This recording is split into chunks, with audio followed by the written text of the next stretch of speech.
Au lendemain du 9 juin, on additionnera l'ensemble des scores du Parti des travailleurs, de Lutte ouvrière et des nôtres. On considère qu'ils ont exprimé une même chose. Voilà. Donc ça, c'est déjà quelque chose qu'on avance et qu'on annonce dès maintenant.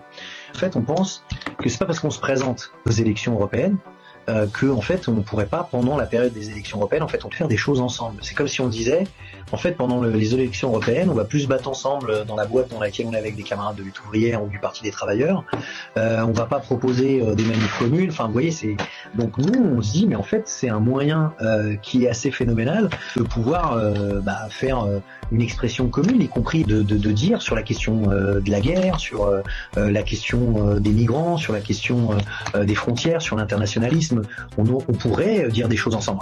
Est-ce que on est en train de transformer tout d'un coup? Non. Mais par contre, tu vois, c'est vraiment cette idée-là qui, à mon avis, est essentielle.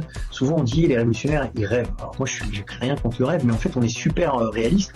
On veut transformer la réalité. Et donc, on a bien conscience qu'aujourd'hui, la division de la gauche révolutionnaire, c'est un obstacle. Mais on a aussi conscience de quelque chose.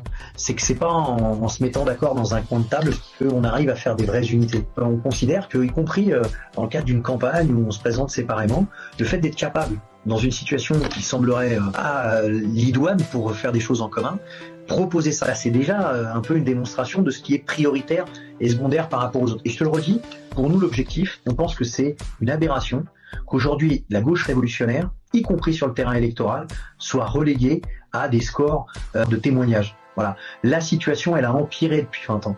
Et en fait, cette question-là, il faut prendre à bras le corps. Et on veut un peu aussi rompre avec un peu cette logique, tu vois, on est là mais on veut pas être élu, on est là mais bon c'est pas sérieux, ou on est là mais juste pour dire on est vraiment les purs et les durs. Non, on a envie un peu de dire il y a des occasions qui s'offrent à nous et il faut les saisir.